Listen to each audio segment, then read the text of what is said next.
এখানে মমতা ব্যানার্জি যেভাবে প্রভোগ করছে, যেভাবে স্পেশালি আমরা বারে বারে বলেছি ভারতীয় মুসলিমদের কোনো চিন্তা নেই, আমরা তাদের বিরোধী নই। আমরা বাংলাদেশের মুসলমানদেরকে অনুপ্রবেশকারী বলছি, রোহিঙ্গাদের বলছি তাদের নাম থাকা উচিত না, তারা ভারতীয় নাগরিক নয়। ভারতবর্ষের নাগরিক হিন্দু হোক, মুসলিম হোক, শিখ হোক, খ্রিস্টান হোক, জৈন হোক, সবার নাম থাকবে। তাদের নিয়ে বিজেপির কোনো এটা পলিটিক্যাল এজেন্ডা নয় আর নিয়মও নয়। আমরা বলিও না, আমরা বলি সবার নাম থাকবে ভারতীয়দের। কিন্তু আপনার এখানে যেভাবে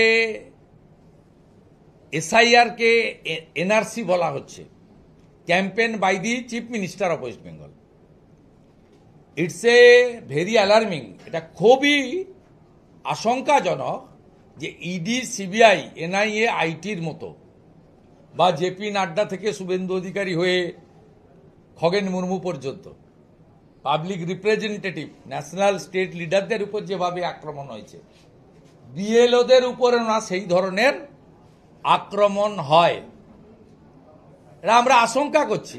না হলেই ভালো। ইলেকশন কমিশনকে সংবিধানে 324 থেকে 329 সব ক্ষমতা দিয়ে গেছে বাবা সাহেব আম্বেদকর। ইলেকশন কমিশনের লোক যদি আক্রান্ত হয়, বিএলএ 2 যদি আক্রান্ত হয়, ইলেকশন কমিশন থেকে আই কার্ড দেওয়ার পরেও responsibility should goes to ECI. তাদেরকে এই দায়িত্ব নিতে হবে।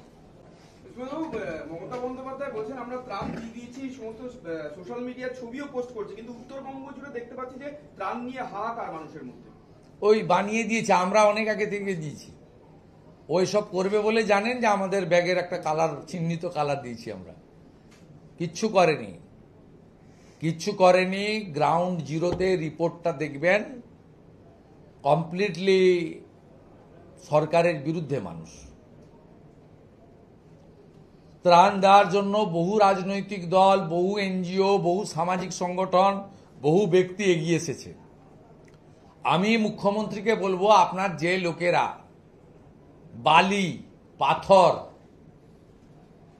মোরাম, বোল্ডার ক্লে, কাঠ চুরি করলো, নদীগুলোর গতিপথ বদলে দিয়েছে।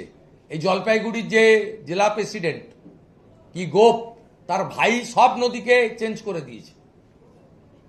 আমি মাটিগাড়ায় গেছিলাম, নদীর পুরো বাঁধ, নদীর দিকই চেঞ্জ করে দিয়েছেন। আপনি তিস্তা তোরসাতে কাঠ ভেসে যেতে দেখুন, কোনো বন্যপ্রাণীর অস্তিত্ব রাখেনি।